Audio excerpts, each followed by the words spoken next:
Hello, my name is Leslie Barratt, and I'm going to introduce to you my chapter in the diversity of global Englishes. My chapter's title is Understanding and Coping with English Variations. All languages vary. They vary naturally, and language variation is one of the major things that makes it difficult for learners. But understanding this variation can help us in our learning and in our teaching of that language. My chapter will provide teaching suggestions for you. Languages vary because they change. They change through contact. So when the Spaniards first got to South America, they encountered speakers of the languages that already existed here, such as Guarani, and the Spanish that is spoken here adapted many of the words and also some of the other characteristics of those indigenous or previous languages. But languages also change naturally through time because each generation learns the language or acquires the language on their own. It is not something that is instructed to them. They are picking up the language from the people around them, and they'll hear all the variation and develop a new form, their own form, which is a combination of those variations. So, for example, the Spanish that you speak is not the same as the Spanish that was spoken by your great-grandparents, and your grandchildren or great-grandchildren will not speak the same Spanish as you either. Even siblings are picking up different varieties as they are encountering different people through their lives. As English has grown globally, it has varied globally, and we now speak about world Englishes, so that there are so many varieties of English. Just look at the varieties for something such as a pen drive, as you may call it in Paraguay, and other people call it jump drive, thumb drive, memory stick. There are over 100 terms for this device, and they vary by region and even locally. In order to deal with the variation of English in your own use of it, you need to take control of it. You need to own it. You need to have your own English and be proud of it, and guide your students to take control of their own learning as well and be proud of their own English. To do this, you can use internet tools. Many of these are through Google, and Google has searches such as Google Images, Trends, and Ngrams that can help you. I have many suggestions in the chapter of what to look for and how to use different kinds of searches. The teaching suggestions in the chapter are fairly extensive, but there are some steps involved in this.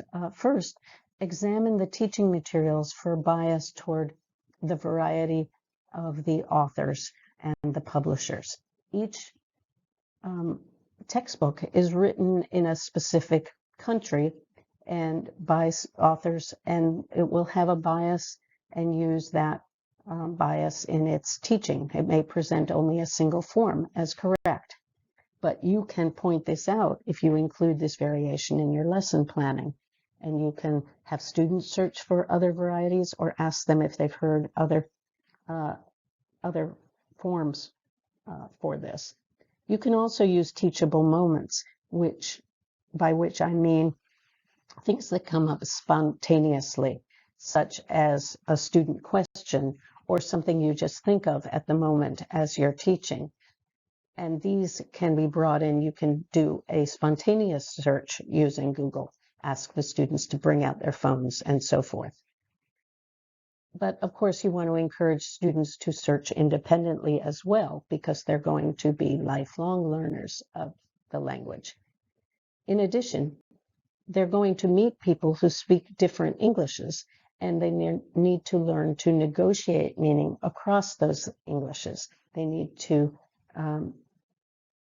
have strategies to deal with misunderstandings and to ask questions and so forth. In order to do this, one of the best ways is to expose students to multiple varieties as we're teaching them to negotiate meaning. Key concepts to remember are that English has no global or general standard. Each standard is only local. No English-speaking country has ever developed a standard for that country. And those teaching materials will apply a local standard. If they tell you there's one way to say something and another way is incorrect, you should question that and see if speakers in other places also use that or don't and use something else. But all speakers use the appropriate language for their own context, and we need to teach students to do that. We also need to teach them how to search for the appropriate language. And finally, we need to teach them the communication strategies that I spoke of previously. Specific techniques for doing this are to have students research Paraguayan English and let them ask their own questions about it.